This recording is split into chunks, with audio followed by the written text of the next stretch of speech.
Awesome. Welcome in, Rhyland, and let's just dive right into it. Who are you? Thanks for having me today, John. That's a great question. It's a loaded question, but I'll try to summarize in a fun way. So, I'm a farm boy, little chubby kid growing up who got obsessed with training and nutrition so much so that he made it into a profession. Like I say, I started off in, out of town on a farm, and I actually thought I wanted to be a carpenter, but then I was really way more obsessed with training and nutrition. Always had a hard time in it. Got into training got my kinesiology degree, and then that's when I realized it's all about nutrition. So I got a nutrition degree. And now I'm actually realizing it's all psychology. So I'm actually going to be going back to school here shortly for master's in psychology. I started in the sport of boxing is what really got me into fitness. That was like, for me, a gateway into trying to alter my physique initially, then realizing it altered my character drastically because I was a chubby kid, but also a lazy kid. And then boxing massively changed that. That got me to really realize how hard I could push myself, how much more responsibility I could put on myself. And that's what made me want to be a trainer. Was the first day I ever tried to hold hand pads and try to coach a friend and realized, man, I could get paid for this. This is amazing. Because when you have the opportunity to actually show someone how it's done and then you see a person become different, wow, is that, really amazing. My dad always talks about how grateful he was when he was able to see the crop that he created. I talked to a carpenter and he said, I always was happy to seeing my work I had done. When you see that in a person, that's super rewarding. And so that's where I applied it and I did like strength conditioning for athletes for a long time as well. So I did strength conditioning in gym, personal training for over 15 years. Then I got into the online space of doing training and nutrition coaching, which is significantly different, right? Because now you're actually coaching someone, you're counseling someone. That's the real lifestyle stuff. Yeah. And started that just around COVID, actually. COVID pushed me into it, so I'm on my 5th year of that now, and like I mentioned, now I'm gonna eventually be heading into more of the counseling aspect, Wow, that's applying awesome. myself into schooling in the fall here. Oh, that's awesome. And I think the one of the big things that even just taking from what you just said, and I think that's one reason that I love your content and I love, I was on your podcast and just hearing you speak is that it's service. When someone really is passionate about what they do, no matter what it is, like you said, carpenter, farmer, cook, it's the service that they're providing somebody else. And I feel like the most successful people are those who are so passionate, and it's not about the money, and the money can follow all of that stuff, but it's like, what's the service that I'm providing, giving to other people? Mhm. I really agree with that. The one thing I'll say as a caveat is it's not always the people who are most successful necessarily get the gratitude of the service, but people who get the most, I'd say, reward and enjoyment from the process. Because there's plenty of people who just chase the money and the passion because they're chasing the game, right? They're not always actually like really rewarded from that process. They're not necessarily enthused by their job, but they do it because they love the game, right? If anything, I see a lot of business people, entrepreneurs are just in the love of the game because they just want that chase and that passion. But the true rewarding part of the process, the people who get something from there, the people who have purpose and meaning in their life, they see the service, they see the value in it. And I've always been so grateful once I realized this, especially when I was doing boot camps for a while, right? So that was a big part of how I was trying to make my brand stick out. You run with 10 or 12 people at a time in the morning and night, and every person leaves that room says, thank you, thank you, thank you. It's like, man, that feels good to hear. And, to be honest, a farmer doesn't get a thank you for what he's Yeah. doing and feeding people. And there's many people in so many industries that don't get a thank you. And just when you have that thank you and appreciation, especially then when someone comes to you and says, wow, I feel so different. I feel so, just my life is so much better. It's like words can't describe how meaningful that is when you know you've made that impact. So I totally agree that service is where you get the best value and it's easy to stay passionate about what you do. Yeah, and especially when you can see that person transform because it gives you like for every bad day, for every, little problem that you have, that little bit of gratitude, that change, be able to, I see people all the time, patients that come in and they can barely walk down the hallway. And then, a few weeks later, now they're able to get back to their normal everyday life things and they're just so thankful for it. And it's like, no matter how big of a pain in the butt this person is, or that patient is, or I've showed them how to do this machine 17 times, it's just so rewarding to know, like, okay, that you're changing their life and you're making it so much better. And whatever little bit of hassle, it's really not that big a deal because there's much bigger things in play than whatever little issue there might be at that time. And you said something really important there is like the people who are a hassle. Because there's clients that are just easy to work with, and you love working with them because it reminds you you're a good coach. When people just do what you say and then they get results, you're like, fuck, okay, I know what I'm Yeah. talking about. And then the people who honestly at a personal level, you're like, fuck, something I don't like about you, or just you're making this difficult, like you're making this difficult. And then, but you know that it's your job to show up for them. And then somehow you crack that outside shell and you get to know that person and you push them in uncomfortable ways. And the people who you initially had the worst chemistry with, but you develop chemistry and then you also develop how you can push them as like a trainer, I find them the most valuable. It's the people who I honestly didn't really like at the start, but actually I learned to like and I learned to appreciate and I learned how I can manipulate my personality around them to help support them. I value those relationships so much because those are the ones that are going to push you to get to be a better trainer and so that you can help more people. And I think that's a really important thing to push out because, you know, maybe if you didn't have that the mentality of like, I got to try to help this person, it would be, you know, they meet a bad trainer and then they don't get help. Like I do hear some stories of other trainers where like, man, that's a bad message to be giving a client, you know? And so like, I mean, you know, Jordan Sayed's saying, it's like, your job is to make sure they don't quit. Like Hmm. that's your number one job. So never quit on a client, Yeah. right?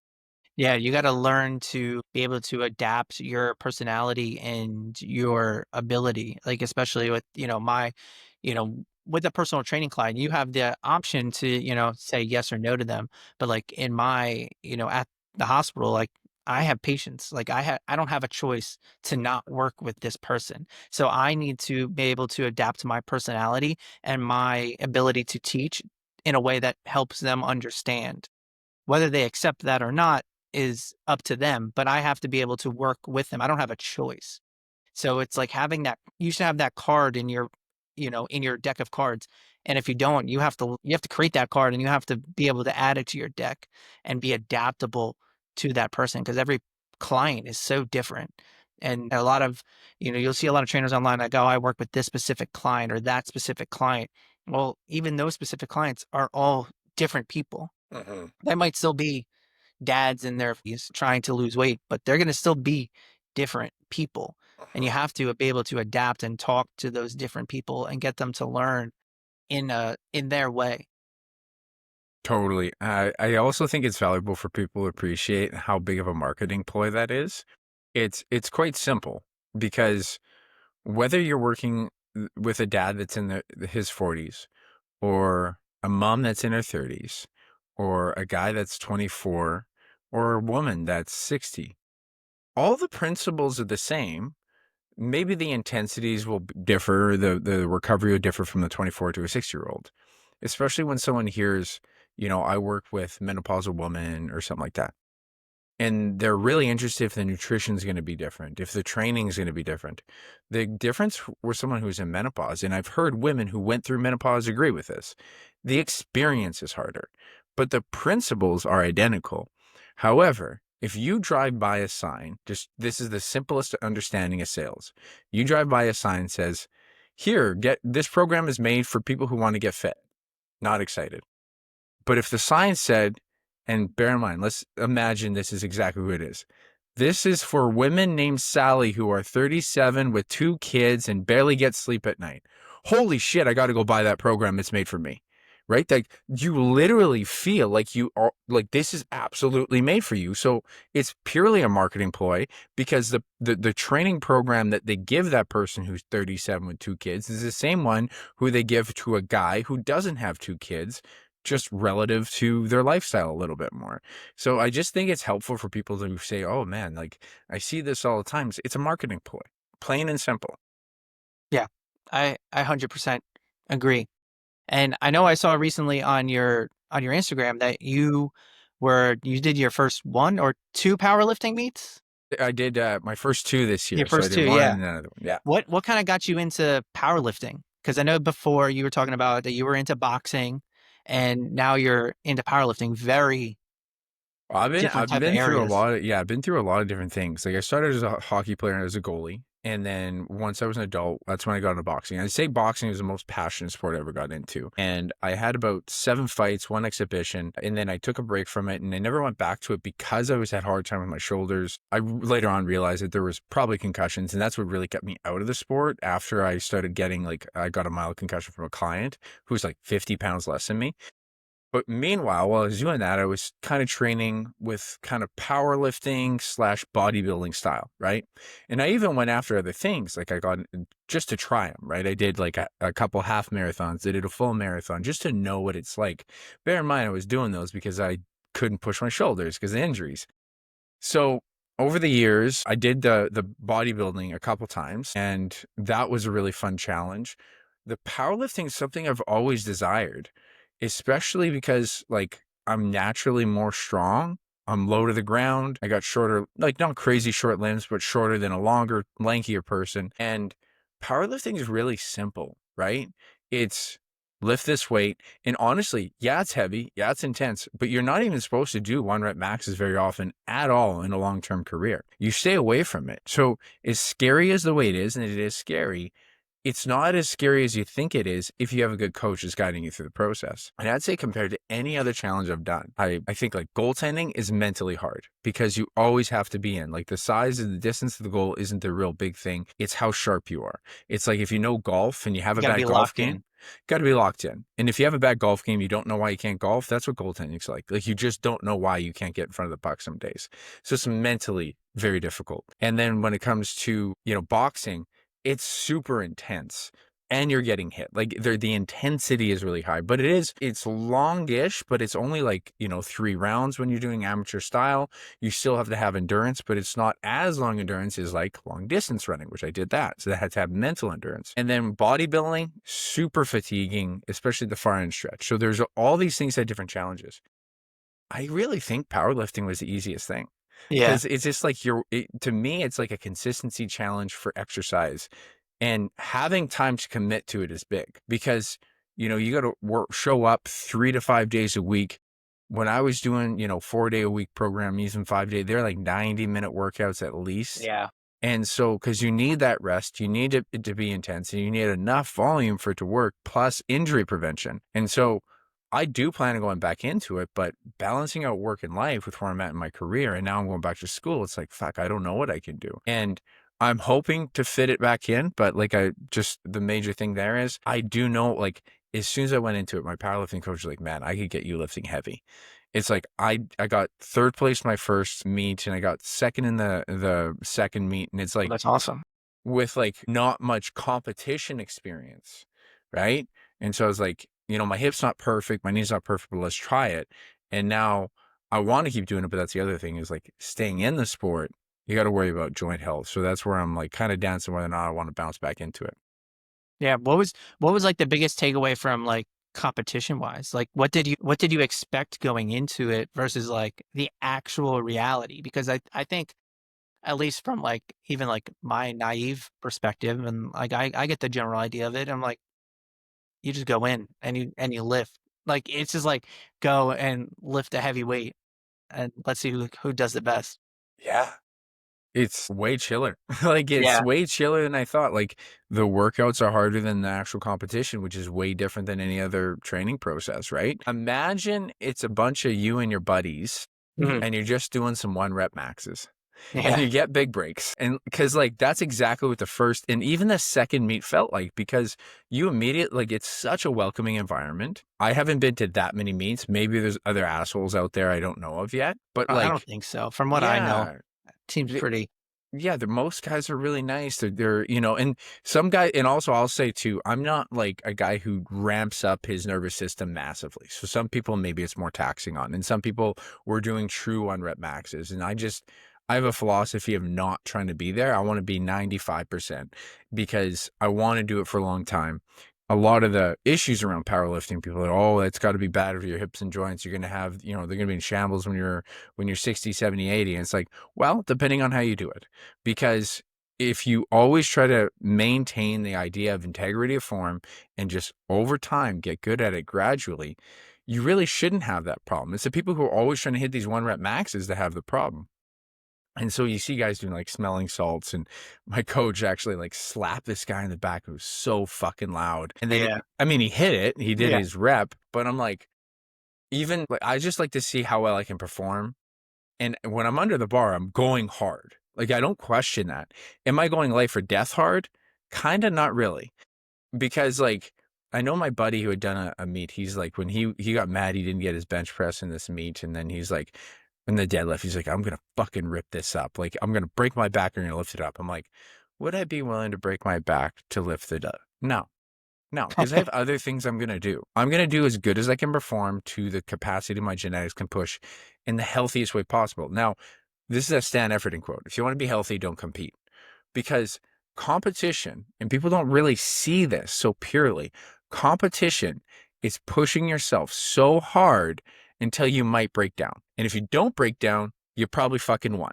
Yeah. Right. And so, like, think of any high level competition. That's how it's done.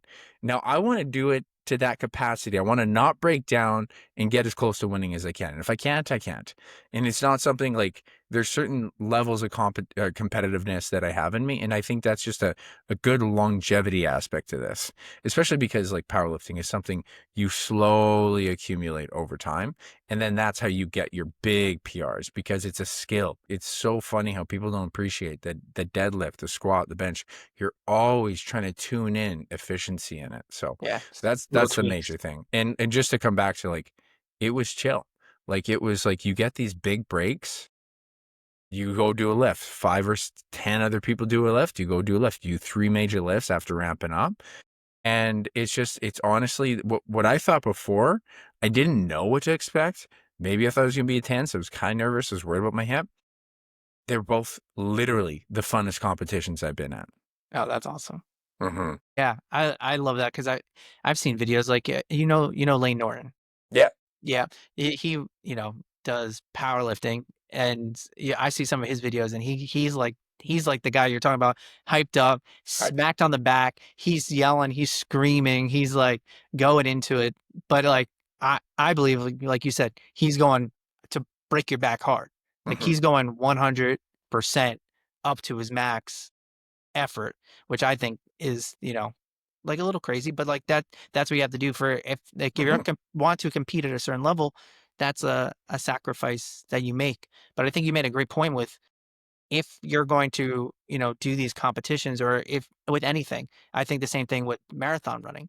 You look at elite level marathon runners, they only run maybe 5 marathons in their competitive career. They don't compete regularly at that distance because it takes toll on your body. You can't compete at a certain high level in all sport all the time. That's just Mm-hmm. not realistic unless you're, at 1% that can handle it. Yeah, the Most of David us aren't that. Goggins. Yeah, the David Goggins. Somehow there's some guys who just manage to get through it. And that's always like what people need to appreciate is the exception, not the rule.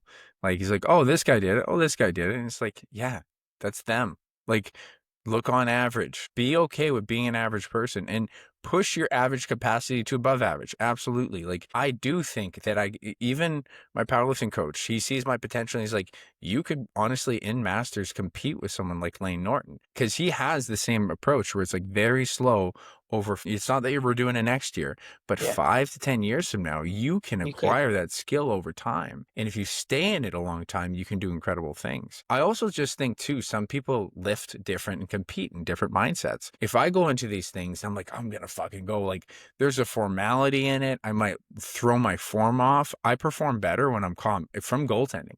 Anytime I was angry in goaltending, I did worse. Like, I always did worse when I was just like calm and relaxed. Even boxing, calm and relaxed. I'm still trying to fucking beat a guy up.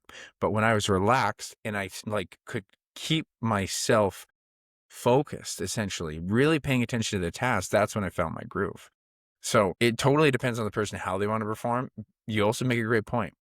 Some people are willing to sacrifice so much to perform at a high level.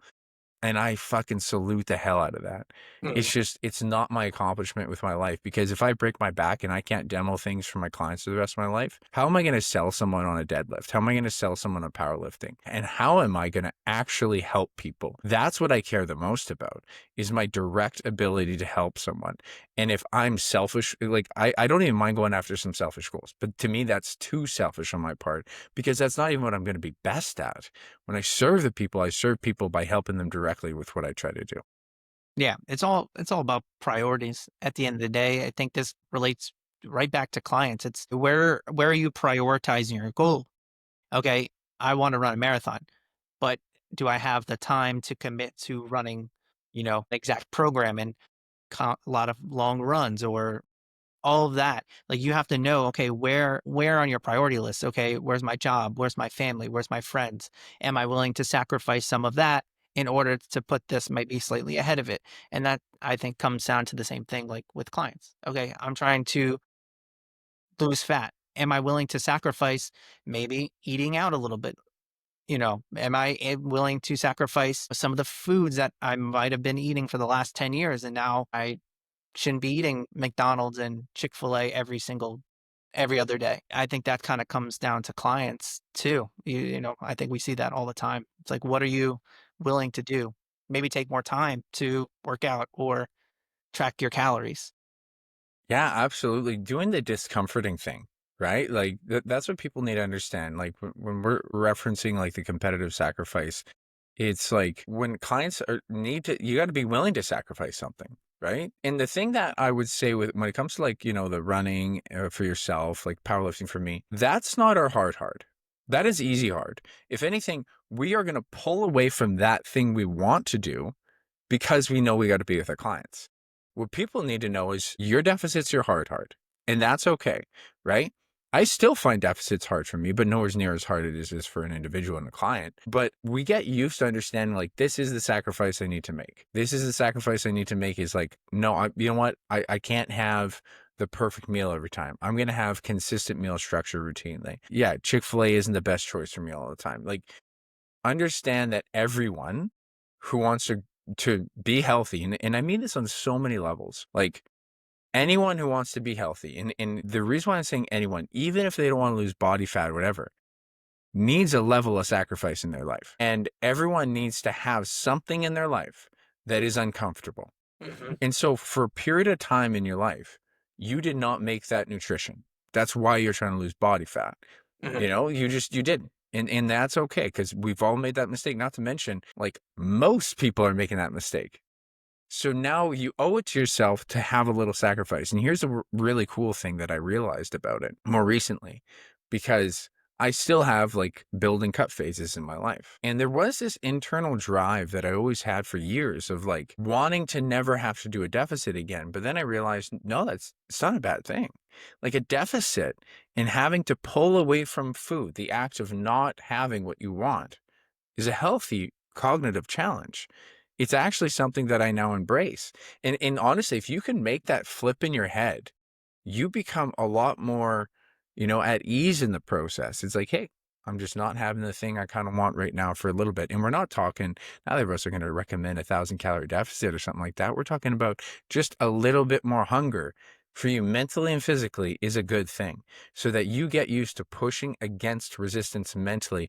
And I always tell people, even though it's not fair, because there's some people who have these genetic gifts, we hate them. They don't have to worry about calories. They're in great shape the rest Yeah. of their life. We all know those people. I actually took this upon myself a long time ago and I said, I guess I'm glad I'm not them because it made me who I was. And the fact that you have to go through this process and when you go through this process of withholding from all that the things that you want and you delay gratification, you get to a new physique and fitness because you had to earn it. You had to work for it. Let's say Mhm. you didn't. Yeah. You probably never acquired the skills of how to properly do training, proper nutrition, all those things. You never needed to require it. And above all else, you are a stronger person mentally now. You had to go through that thing.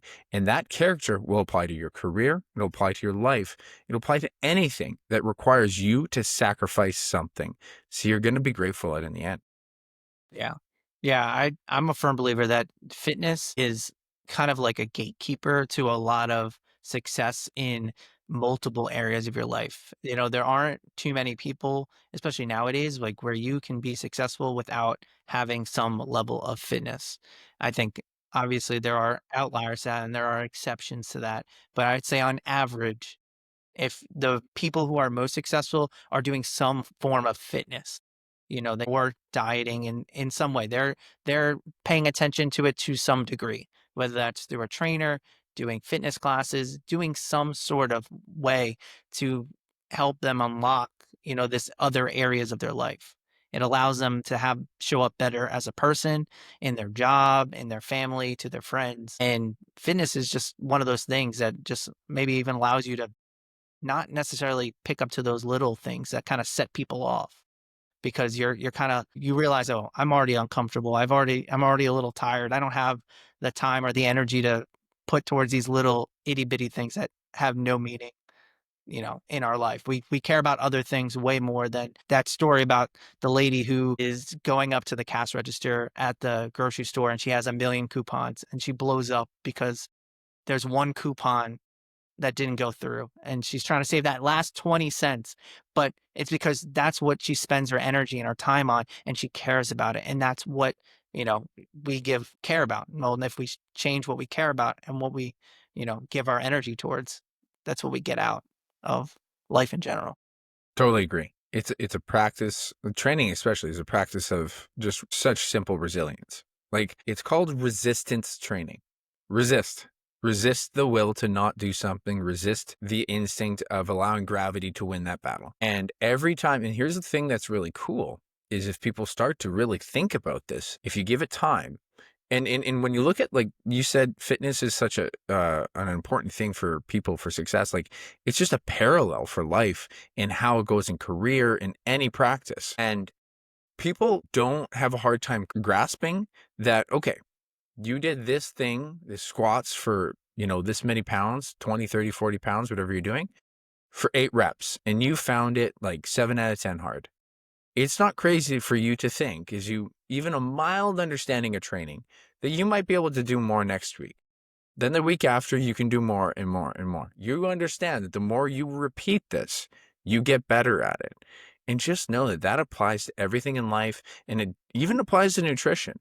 And I think that's a super valuable thing that people need to appreciate, that when you repeat shit, it gets easier. I think, like, people should value that part in training and exercise more. Some of the people who do training already know that. "Oh, I feel better after. I like going there." Like, they have that intrinsic motivation. People have a hard time with it. Is like, appreciate that when it's hard is when you start to enjoy it. Like, that when that 8 reps gets heavier, all of a sudden you're like, wow, okay, I want to go back next week. Let's see if I can do a little bit heavier. You need, like, curiosity in exercise. My friend who really studies a lot of flow state things in marketing research, and he said one of the biggest things is curiosity for people. And I thought that was super interesting. And I realized that, like, if I'm curious about what I'm going to do for reps or how I'm going to feel after something, like, I actually want to know, I Mhm. show up for it. And the Yeah. things that you're not curious about, you're just showing up for the sake of, which a lot of people do for exercise. They don't have curiosity. They're just gonna kinda show up, and they're gonna use will temporarily to get there, and it's gonna fade. So I really encourage people to find that curiosity for what they're doing. Yeah, I think that's a great way to kinda explain that because there's people that just show up, and I think there's, you know, a lot of great programs, you know, like group fitness and things like that, that get people to go and they do it. But I think it's also a little bit more of like, okay, you got yourself to the door, but sometimes, and maybe not all the time, because sometimes we just show up because we gotta check a box, and that's amazing. And that's probably better than if you didn't do it at all. Now, sometimes you gotta more than just check the box. You gotta show up and kind of play with your intensity and with the exercises and how does it feel and could I do more or is this just right? Like ask yourself those questions. And I think that's like a great way where like when you're like training, like I know my big thing is like I try to not look at my phone at all because I want to be, you know, I have my music on or my podcast and I'm listening, but I want to check in and like, okay, how did this feel? Like, I'm going to write it down in my notebook and like put my reps down and like, okay, next week, could I do more? You know, how did that feel? Okay, now that was a 10 out of 10. don't hard stop, stop, don't add any more weights. Let's see how we recover from that. And I think being more cognizant of your workout and not always just checking the box, because I think sometimes people are like, oh, I'm not getting results from my workouts. Well, are you like, how does it feel? Well, I don't know. I don't know how many reps you do last week. I don't know. Well, of course you don't know. You're not checking. You're just checking a box. Show up for yourself a little bit, even if you're just writing it down on a piece of paper. Your few exercises. It's so impactful to write it down. And I understand what you mentioned too. There's going to be a level of beginner that is show up as a win. I had a client recently where I'm like, I didn't even care if he wrote it down, just check it off. They were literally 10-minute workouts. If he could do that 4 days a week, I was super pumped. And then he got curious. Then he started asking me questions and then it started applying. So it's like the first thing is to check the box that it's done.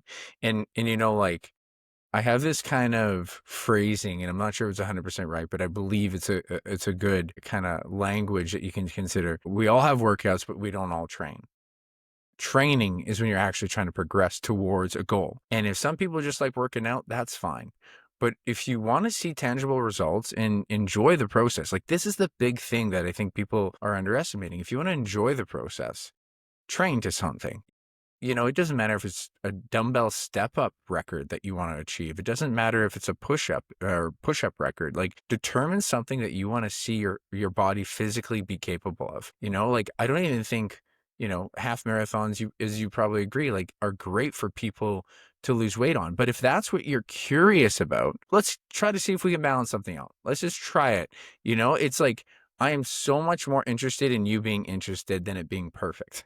Because Yeah, like exactly. as long as you're consistent and you're intrigued in something, there's a lot that we can do.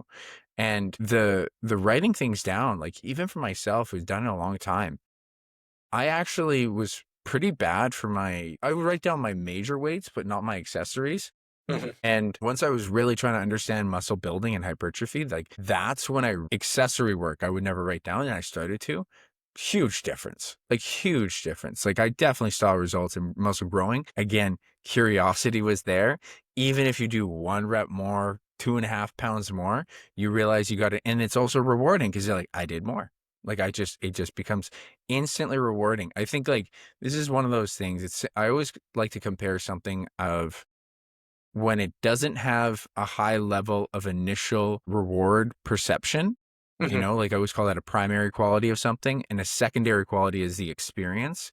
So primary quality, not really perceiving to be very interesting. I call it eating your salads because some people will know from eating salads that it might seem more appealing, but it's not as appealing as like a really nice piece of pizza. If you like pizza, like a Yeah. burger, like something that initial quality is high. Like, yeah, I'm really intrigued. Like you're intrigued on that thing. Yeah. But once you actually eat the salad, you digest the salad, you're like, fuck, that feels good in my stomach. That was a good experience. Like, this is like eating your salads. Not only is it good for you, but once you go through with it, you're gonna be fucking grateful you did it because it Yeah. actually helped. Oh yeah. I would 100%, agree with that. I think it like just connects how like that first like the rule of like, oh, just show up, go to the gym and just pick one exercise. And even if don't want to do any more after that, you'll probably feel a lot better that you did it. And that usually leads to that, spiral downstream of like, okay, I'm gonna do my second set now, my third set. And then you end up doing your whole workout and you feel so much better because of it, which is, kind of the way of like telling people just try it. Take the first step. You can always take that step back, but at least if you're taking action, you're going to see some sort of progress. You're going to get some sort of stimulus that's going to tell you yes or no at that point. But if you don't ever take a step, you're never going to know how it feels. It's either you don't know if it's going to be bad, so you're gonna get that like that anxiety. You're gonna be like, okay, I don't this might be good, this might be great, or it might be terrible. But if you just sit and ponder, that's where a lot of people live. They live in that, analysis paralysis. Like and more 9 times out of 10, it's probably good. And it's probably something, that you're like, oh, that wasn't as bad as I thought it was gonna be. Okay, I can do that. No, it's so true. The first step syndrome where you're spending your life on one leg and it actually feels more fatiguing. I heard this a couple really good points that you had there. One is like when you're thinking about whether or not just one set is enough, it fucking is. So first off, in the research, even one hard set done near failure has actually been showing that it's worked in experienced lifters to help build muscle. Now that there's probably safety of like having a warm up. So do a light set, then a medium set. I always get my clients prep, practice, push, but even some clients, I say one light warm up set and then push one hard set. Then you try to do what is known as like Pareto's principle, which is do the things that have 80% of the results from 20% of the perceived efforts. So you do compound movements, you do squats, you do pushes, you do pulls. And that's precisely how I like set this up for my client. And, he consistency ability of showing up. And what's really valuable for people to know, I had a client recently where I'm like, hey, you're too busy. We're probably going to cut you down to 30-minute workouts. Like you got to show up. And she's like, well, is that going to be as like impactful? I'm like, well, if you're not showing up, 0-0, but it's better to have 3 30-minute workouts than 190 because the body will actually adapt better from a stimulus on repeat rather than one occasionally. If you took one class for 90 minutes a week and then you forgot it all week, rather than spreading out that study, that's how your nervous system works, right? It works on the same level. And what you had mentioned was, I really love how you put it. It's like people have this uncertainty of going for it. Like they're not sure how it's going to feel. And I heard this said really well on the internet the other day. And the guy was like, whenever you're not sure about something that you're going to do and how the experience is going to be, just remember it's you on the other side and you'll be fine. It's when you get to find out what it feels like, but you're going to live. Like, just remember you're still there and you know that you can handle this. And so again, encourage the curiosity of not knowing what it's going to feel like, but also just like it's once you put in those reps of I don't feel like doing it right now. I'm not sure how it's going to feel. Every time you walk through that barrier of literally fucking warming up, it's the warm up barrier. That's why I actually do believe in pre-workout in the morning and like around noon for people, because if you have like a hesitation at all in the morning, fucking have a pre-workout. I don't care. Like it's literally commitment juice. It doesn't even hit you until 30 minutes into the workout.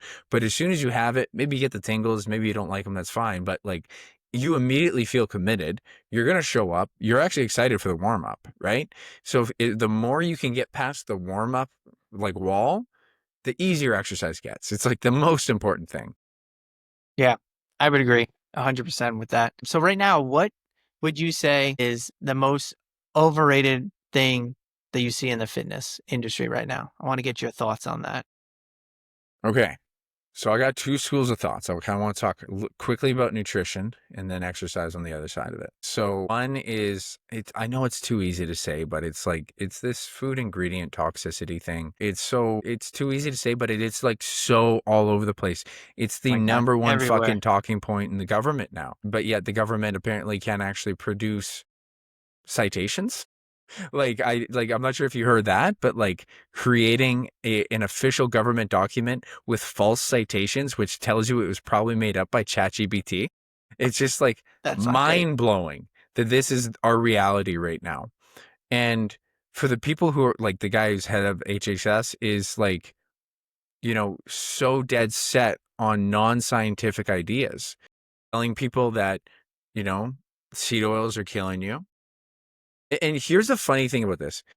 The people who are shouting seed oils are killing you, all these ingredient lists are going to kill you, like have a conversation with someone, the average person, about seed oils, and most of them aren't even paying attention to it.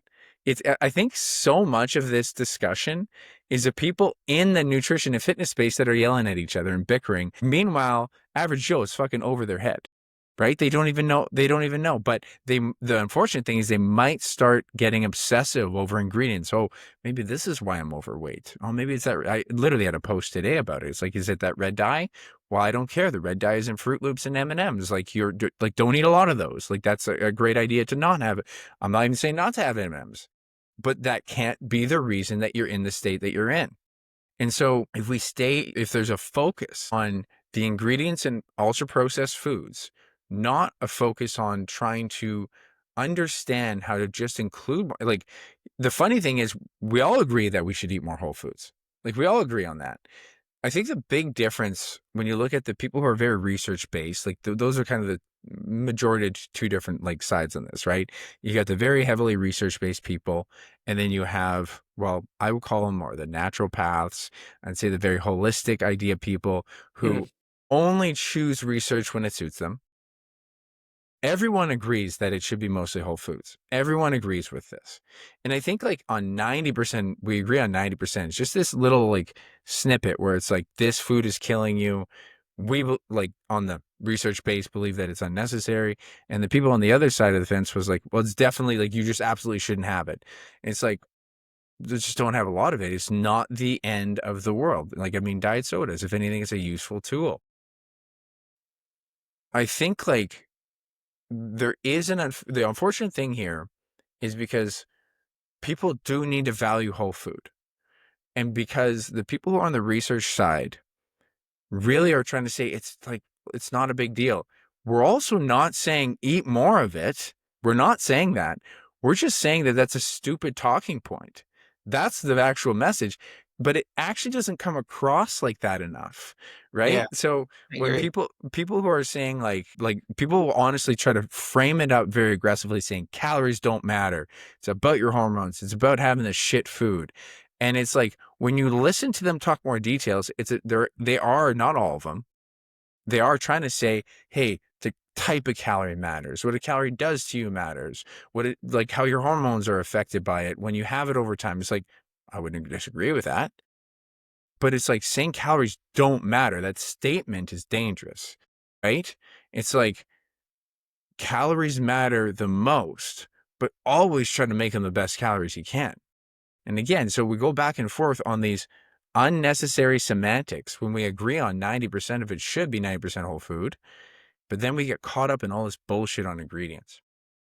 I was all in tangent, but very quickly on the exercise front, the only thing that really annoys me is like people trying to be optimal for hypertrophy when it's like, fuck, buddy, get a pump. As long as you're going for good range of motion, everyone knows when it looks like shit range of motion. If you're going for shitty range of motion, you're a chump. Like if you're not honestly trying to have good form, it doesn't need to be perfect form, but know that you're trying to get a good range of motion on your exercise. And then people are just going to, go back and forth with these. Again, this is where the people in the research, the people who are trying to like more talk shit about it, it's so over everyone's head. Unless you're a bodybuilder looking for the absolute perfect because you're trying to go for Olympia stage, this shit is not worth your time. And, I have a client coming up to me and he's like, hey, is this, ideal for lats? And it's like, do you feel them? Yeah. Okay. We're good. Yeah. So that's the rough of it. Those are the two major ones that are annoying. Yeah, I see it all the time. I have to like now like start unfollowing all of these nutrition people that I was following that gave like great recommendations about products and things like that because now they're like I feel like this nutrition space is like especially on like Instagram is like all fear mongering. Like they just love to like latch on to things and just tell you all these things that you should not be eating. I'm like where's your content on the things that people should be eating? Because it doesn't bother me. I'm like, I don't care that you're ranking the Chick-fil-A sandwiches to the ones you won't eat to the ones you will. Like, that doesn't matter. I know that Chick-fil-A is not the best thing for me. I know that. No one's arguing that that Chick-fil-A sandwich is good for you. I think majority of the population, hopeful, I'm very optimistic, understands that that's probably not something I should eat every day. Just telling people all these things they can't have that they walk outside now and that's what's going to kill them or they go touch the receipt you know at the store and I'm like guys we're so lost in this like nutrition hacking that it's like hey like just have fruit. Okay, Yeah. are pesticides good for you? No. Wash your fruit. Just why is everyone you're just scaring people into not wanting to get these things. And it's like you're making it so complicated for people. They're not everybody's in every situation. And you can't scare like as a, like just a public health message, like you can't scare people out of getting something that could help them because now they're afraid that they might get cancer because you told them that. And it's like, yeah, you'll hurt yourself if you have 1,000 cans of Coke in a day. Like we know that, but you're just telling them that it's all bad. Yeah. it's not simple. And that like I think that's like really what, you know, Instagram and TikTok has really ruined that space like dramatically where the messages get lost in it because they're not that interesting. Like it's not. It's not interesting. I get it. And I think you agree, like Whole Foods, like where's the protein? Where's the rice and all of that? Not like we get it. That's not cool, but like it really is that simple. You don't have to have all these fancy products that they're trying to sell you now because it has all the clean ingredients in it. Yeah, it's such a dangerous word, clean, and fear mongering is the major thing. But it is unfortunately the world we're in. And you know what? It is a very effective motivator. Someone pointed that out to me recently is fear is very motivating, right? Yeah. So if you scare people into thinking that the ingredients in like a protein bar is going to be inherently bad for you, then you're not going to want to eat it. You're going to avoid it. And it's like, you know what? I'm not saying the protein bar is going to be better than a chicken breast. I'm not at all saying that. There was this one post I did a comparison of the protein bar to like a block of Parmesan cheese or something like that. Because the guy's like, you can just have this Parmesan cheese to go. It's like, not everyone's going to want to fucking eat a block of Parmesan cheese. Like the macros are good. I get it. But I don't necessarily want to eat that. And the protein bar is in an appropriate serving size. And if you then have that protein bar and you feel bloated, don't fucking eat that protein bar. No one's telling you you should eat things that bloat you.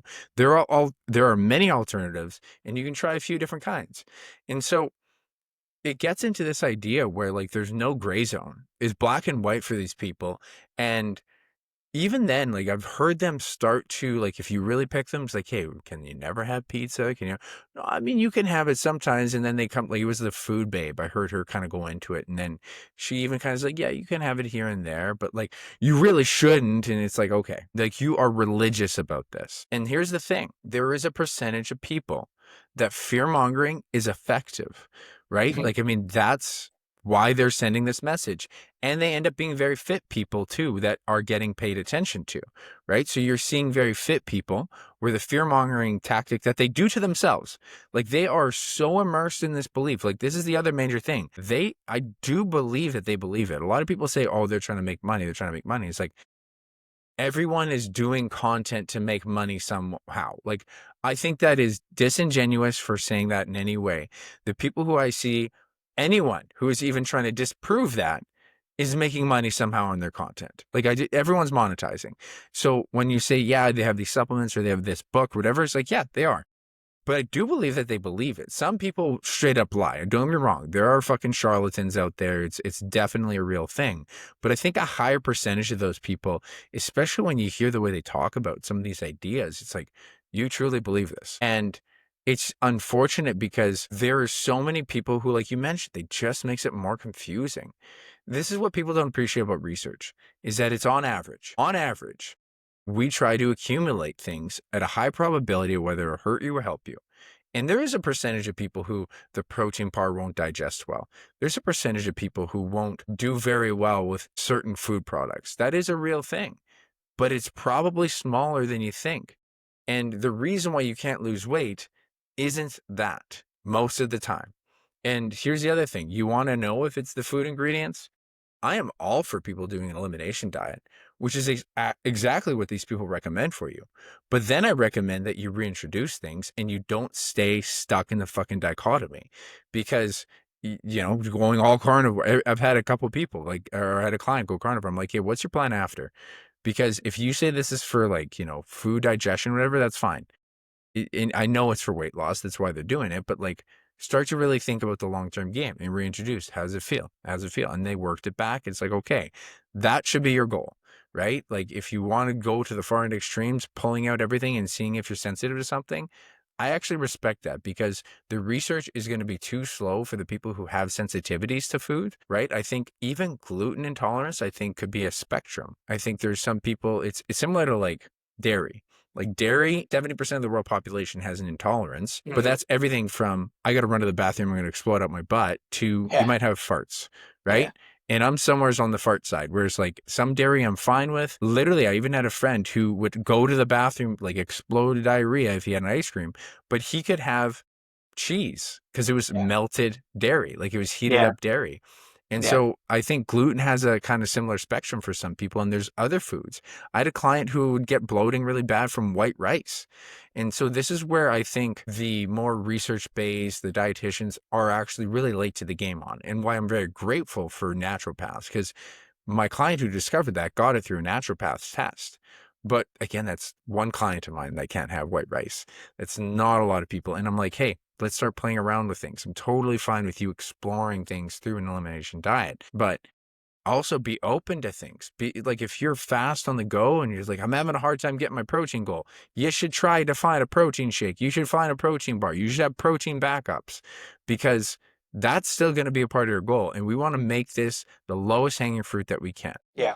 I would I would agree with that. I think that in some ways, I love the direction of elimination diets and figuring out what works best for you. I think that the it's cookie cutter enough to get you in the door, but then you gotta form it yourself. You gotta figure out what's gonna work for you because we're all different. We're all the same animal, but we're all different. Our bodies digest a little bit different. Our genetics are different. Our environment's different. So it's important to treat yourself in such a way and be open to maybe not eating certain things or eliminating certain things because they just don't make you feel good. And I think that's kind of like the whole point of the whole thing. We do nutrition and fitness to feel good at the end of the day. If you're not feeling good while you're doing it, a little discomfort, being a little sore, being a little hungry, perfect. But you shouldn't be miserable in any way, shape, or form. Being able maybe going down the stairs, the first time after you deadlift, okay, like that might be a little Yeah. hard to do, but you shouldn't be miserable. Life's too short to be miserable. Yeah, it should be empowering. It should be like your food should make it. If your food's not digesting well, like that's actually a real thing. Like even for myself, eating whole foods, like I started to really nail in that like there's certain sugar-free sweeteners. I still have them, but if I have too many of them, I get gut disruption. I get bloated. And it's like I don't want to be a gas tank when I'm walking around town, right? And even like cauliflower and Brussels sprouts. And I'm like, okay, I got like I even have to minimize healthy food. And that's just what it is. Garlic and onion, same thing, but you got to discover it yourself. And as you mentioned, it's okay with a little discomfort. The discomfort of showing up and doing it consistently, the discomfort of a little calorie deficit, which should be like you're almost full enough all the time. That's really what it is. And at the end of the day, you feel like you could eat, but you're not starving. That's the discomfort that we want to empower you to have. But it shouldn't be something where you eat it and then you feel bloated and you feel shitty or you have bad energy. Like that's a sign that you need to optimize your diet, your training. It's like the first time you do a training program, yeah, it's gonna be a little bit sore, but it should always just be like, I feel like I did something yesterday. The 2 to 3 day soreness, the old glory days of like, "Ah, I'm so sore." That's not a good thing. That is a sign of overtraining, junk volume, and it's more likely going to push you out. It's also why boot camps are so dangerous because there's no periodization for people. There's no Yeah. relative concepts, right? You want Yeah. to be able to always just push it enough, and you'd be amazed. Like we just mentioned, one hard set. That is where most people should start. One hard set, if it's even that hard. It's like an 8 out of 10, 7 out of 10 hard, and that's enough, Yeah. Because people don't even really know what that 8 out of 10 is supposed to feel like, and they'll right? they'll skyrocket right away. I put people on the treadmill for the first time, and they're like 1 mile an hour, and then the next day they come in, and they're doing 2. I was like, "Yeah, I know you could have walked faster the first day, or you could have done a little bit more than and you were letting on, because you gotta get hesitant, you gotta get comfortable Mhm. to be able to do that." And I think, quite literally through repetition, you just gotta do it a little bit more every time to really know where your level's at. And question for I like to finish off, kind of the podcast with is what excites you right now? What are you excited about? It's a good one. Really like that. It's similar to mine. So for sure I'm excited about going back to school in the fall here. Like that's gonna change my life a lot. So right now I'm kind of like that's where my mind's like, how is life gonna be different, right? Because it could be 20, 25 hours a week. My mentor and friend had actually done it. He's the one who showed me this school. It's an online master's program. He kind of told me what it was like. So it's like I feel like it's gonna be doable, but right now I'm doing everything I can to set up myself so that my life, like I don't slow down my business, right? I make a lot of content. I do a post a day. I do my own podcast every other week.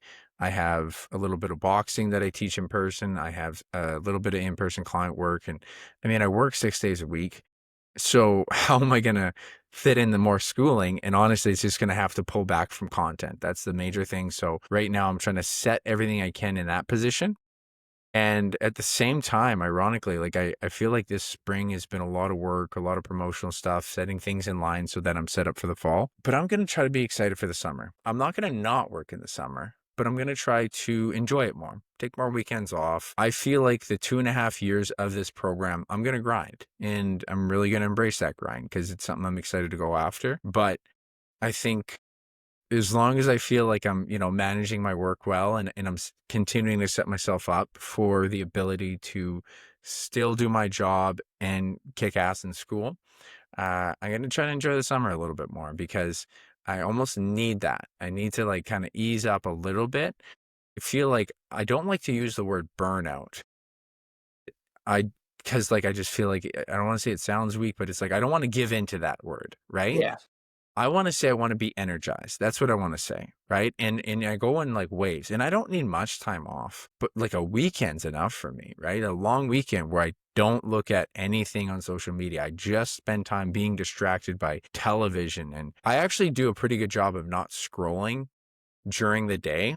It comes in waves, but when I first did No Scroll November, I did it for 1 month. Oh, wow, that's What a awesome. difference. Oh, Like, yeah, nothing on the huge. weekend, only thing I was allowed to like, I still kinda had, like, a pop-up here and there when I go to post or go to check how my post is doing, but when you're just, like, more bored, it was, like, really interesting. It's like, "Oh, this is what I watch, this is what I watch," and so it developed a great habit to realize I don't need it during the week. Like, I absolutely don't. It just actually makes me go to bed later, and even now, what I've gotten better at is, like, I had the clients say this, "You're consuming or creating in life." I'm like, "Fuck, that's really good." And I should be creating. I should be creating if it's during the week. And the way I kind of balance this is because you still actually do want to consume people's content. It helps you create your own content, create ideas. I do learn a little bit, but there's so much bullshit in between. So much. So I stopped allowing myself to even watch, like when I'm having a really busy week, you're consuming, cut it off, cut it off. Like don't consume anything during the week. But Saturday and Sunday, I can just fucking scroll. And if I can do that for like a day, if I can just watch TV, if I can get some more weekends in like that, I feel like I'll just build up that stamina more for the fall because I think it's going to be a big year and I might manage it better than I think. But right now, I feel busy to the max. So, going to have to cut down some work somewhere and still have energy for it. So, I'm really excited about it, but a lot of it's going to go into that. And I do want to get back into powerlifting. But again, there's just so many things that you can kind of shuffle around. I got to see how things flow. I even told my coaches, I'm like, let me see how things flow. Because he did put this in my head that, like, if I just keep with him for a long period of time, I could really perform at a high level, like in masters. He thinks I could perform at worlds, but that would be like a 4 or 5 year, like, kind of like progressive over time.